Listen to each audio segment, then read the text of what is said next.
आज जेपीएनआईसी में माल्यार्पण के लिए सपा अध्यक्ष अखिलेश यादव का अजीबोगरीब कारनामा सामने आया। आपको बता दें कि उत्तर प्रदेश से बड़ी खबर। सपा अध्यक्ष अखिलेश यादव इंडिया की सील की गई जगह जेपीएनआईसी प्रशासन की रोकथाम के बावजूद भी गेट खोलकर बड़ा ही जोरों शोरों से प्रदर्शन करते हुए आगे बढ़े माल्यार्पण करने के लिए। हजारों कार्यकर्ताओं के साथ अखिलेश यादव ने जेपीएनआईसी पहुंचकर जयप्रकाश नारायण की मूर्ति माल्यार्पण किया। इस दौरान उन्होंने कहा कि संपूर्ण क्रांति के जननायक नेता के लिए हर वर्ष हम लोग आज की तारीख पर आते थे। ये कोई पहली बार नहीं है कि इस जेपी समाजवाद म्यूजियम में हम लोग माल्यार्पण करने आ रहे हों, लेकिन ये सरकार टीन लगाकर दरवाजे पर ताला लगाकर पता नहीं क्या बताना चाहती है। जनता की शक्ति के सामने सरकार की शक्ति का कुछ असर नहीं है। उत्तर प्रदेश सरकार की प्रशासन ने अखिलेश यादव व उनके कार्यकर्ताओं का रोकने का प्रयास किया, लेकिन ऐसा संभव नहीं हुआ। कानून को ताक पर रखकर यह कृत्य किया गया है, ऐसा भाजपा नेताओं का कहना है। इस मामले को लेकर कई नेताओं ने अपना बयान जारी किया है। आइए देखते हैं इस मामले पर ब्रजेश पाठक का बयान सामने आया है। उत्तर प्रदेश से ब्यूरो रिपोर्ट। समाजवादी पार्टी को अराजकता गुंडई पसंद है। आज समाजवादी पार्टी के राष्ट्रीय अध्यक्ष के आचरण से सिद्ध हो गया है। जिस ढंग से दीवार कूद करके, दीवार फांद करके वहां जाकर के उन्होंने माल्यार्पण किया है, जिस बिल्डिंग को एलडीए ने, विकास प्राधिकरण ने सील करके रखा था, उनको कानून से कोई मतलब नहीं है। कानून के आसपास भी गुजरना नहीं चाहते। हमेशा कानून तोड़ करके अराजकता फैलाना समाजवादी पार्टी का पुराना सगल रहा है। अगर इसी ढंग से अच्छा कूदना समाजवादी पार्टी के राष्ट्रीय अध्यक्ष महोदय जानते हैं तो उनको एशियन गेम्स में जाकर के भारत के लिए कुछ और मेडल लाने पर काम करना चाहिए था।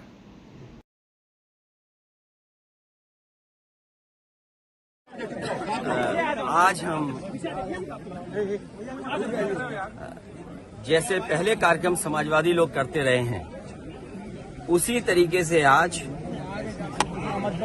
जयप्रकाश जी को संपूर्ण क्रांति के नायक के जन नायक नेता के लिए हर वर्ष हम लोग आज की तारीख में आते थे। और ये कोई पहली बार नहीं है कि इस जेपी समाजवाद म्यूजियम में हम लोग माल्यार्पण करने पहली बार आ रहे हों, लेकिन पता नहीं सरकार टीन की शेड लगा करके, टीनें लगा करके, दरवाजा बंद कर करके, ताला लगा करके पता नहीं क्या बताना चाहती थी। ये वही जेपी है जिन्होंने संपूर्ण क्रांति का नारा दिया था, और वो इसलिए दिया था कि उन परिस्थितियों में उस समय पर चरम सीमा पर महंगाई थी, चरम सीमा पर बेरोजगारी थी, चरम सीमा पर भ्रष्टाचार था, और न जाने कितना उनके साथ देश के समाजवादी नेताओं को जेल जाना पड़ा, इमरजेंसी लगी। और जिस समय वो पीजीआई अस्पताल में थे, उस समय जो उन्होंने जेल डायरी लिखी, उसमें लिखा कि मैं कैसे सोच सकता हूं एक लोकतांत्रिक देश में इमरजेंसी लग जाएगी। उसमें न जाने कितने लोगों को जेल भेजा गया, कई लोग कई वर्षों रहे, और उस पीड़ा को, उस तकलीफ और परेशानी को जीवन भर नहीं भूल पाए। लेकिन जो नारा दिया था संपूर्ण क्रांति का, जो जगाने का काम किया था, उसने परिवर्तन लाने का काम हुआ, और किया जनता ने। जनता की शक्ति के सामने सरकार की शक्ति का कुछ असर नहीं है। मुझे दुख इस बात का है कि पुलिस लगा करके यहाँ रोक रहे हैं। अधिकारी इस बात के लिए तैयार नहीं है कि किससे पूछें। तो कम से कम ये देश की और प्रदेश की जनता जाने और लोग जाने आखिरकार कौन रोक रहा है, कौन रोक रहा था।